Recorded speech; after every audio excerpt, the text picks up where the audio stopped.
All right, next up on buying associated fees is body corporate. Of course, not applicable if you're buying a house. So this specifically, the body corporate adjustment, is what caught me out over 10 years ago when I bought my first house.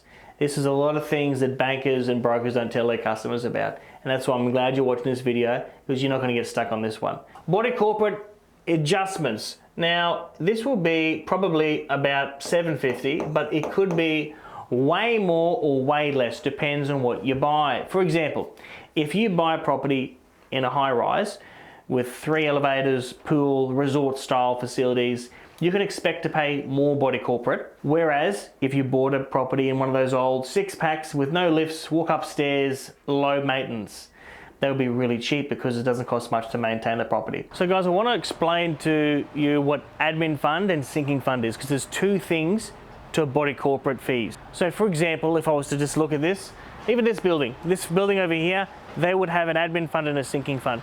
When they want to redo their roof, like major repairs, that's going to be the sinking fund. So when you buy, you got to make sure there's enough money in that sinking fund for this serious stuff. Where I've seen it go wrong is sometimes when high rises, the elevator breaks. If there's only 20 grand in the sinking fund, they're going to have to ask for a special levy.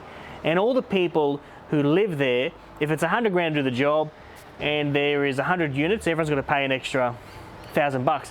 If there's only 10 people living there, that's an extra 10 grand. I've seen special levies up to 20. So when you buy, you got to make sure there's heaps of money in the sinking fund. Now the admin fund. Admin fund is for stuff like this. So all the gardens, keeping the lawns under control, keeping your gardens under control, your hedges nice and clean. Whereas a sinking fund is for the big stuff, which I explained earlier. When you buy a property and you look at the body corporate disclosure statement, you got to see how much is in that sinking fund, because that sinking fund is for the big stuff. Hey guys, if you like what you see, you can watch the whole hidden cost video by clicking here, where I go through all the hidden cost when buying a property.